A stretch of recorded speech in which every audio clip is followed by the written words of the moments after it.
तर नागपूरमधल्या या कार्यक्रमावर आपलं लक्ष असेल। पुढच्या बातमीकडे आपण वळूयात। शिवसेना ठाकरे पक्षात सध्या चिंतेचं वातावरण आहे। कोकणामध्ये राजन साळवीन पाठोपाठ सुभाष बने, गणपत कदम यांच्यासह हजारो कार्यकर्ते, शेकडो पदाधिकारी यांनी शिंदेंच्या शिवसेनेची वाट धरली आहे। पाठोपाठ भास्कर जाधव यांनी ही खंत व्यक्त केली आहे। त्यामुळे आता ठाकरेंच्या शिवसेनेत चिंता दिसतेय। या पार्श्वभूमीवर काल मुंबईमध्ये ठाकरेंच्या शिवसेनेची एक बैठक झाली। आज राजापूर विधानसभा मतदारसंघासंदर्भात बैठक होणार आहे। सेना भवन इथे आज संध्याकाळी 5 वाजता ही बैठक होईल। पाठोपाठ संजय राऊत लवकरच कोकण दौरा करतील। आता कोकणातली गळती ठाकरे कशी रोखणार?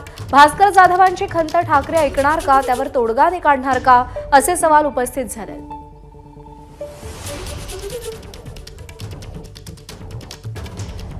तर कोकणामध्ये सध्या ठाकरेंच्या शिवसेनेची ताकद किती आहे, तसंच त्यांच्या शिवसेनेला उतरती कळा कशी लागली, आकडेवारीतून आपण एक नजर टाकूया।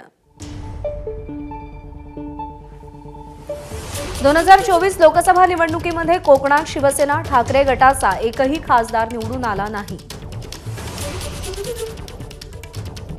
हक्काच्या सिंधुदुर्ग रत्नागिरी मतदारसंघातही ठाकरेंच्या विनायक राऊतांचा लोकसभा निवडणुकीमध्ये पराभव झाला। 2024 विधानसभा निवडणुकीत रायगड, रत्नागिरी, सिंधुदुर्गात 15 पैकी केवळ एका जागेवर ठाकरेंच्या शिवसेनेचा विजय झाला। ती जागा होती भास्कर जाधव यांची। रत्नागिरी, सिंधुदुर्ग जिल्ह्यामध्ये 8 पैकी केवळ एकाच जागेवर ठाकरेंच्या शिवसेनेचा विजय झाला।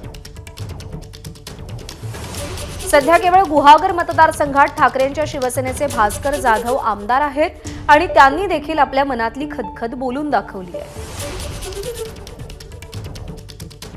2019च्या विधानसभा निवडणुकीत रत्नागिरी जिल्ह्यात 5 पैकी 4 आमदार हे एकसंध शिवसेनेचे होते। सिंधुदुर्ग जिल्ह्यातील 3 पैकी 2 आमदार, रायगडमध्ये 7 पैकी 3 आमदार ठाकरेंच्या एकसंध शिवसेनेचे होते।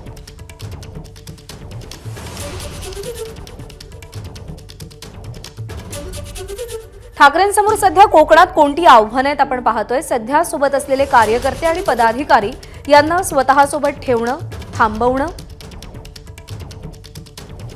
संवादाचा अभाव भरून काढणं आणि कार्यकर्त्यांना ठोस कार्यक्रम देणं। स्थानिक स्वराज्य संस्थांच्या निवडणुका तोंडावर असताना पक्षांतर रोखणं, स्थानिक स्वराज्य संस्था निवडणुकीत यश मिळवून पक्षाची पाळंमुळं पुन्हा मजबूत करणं।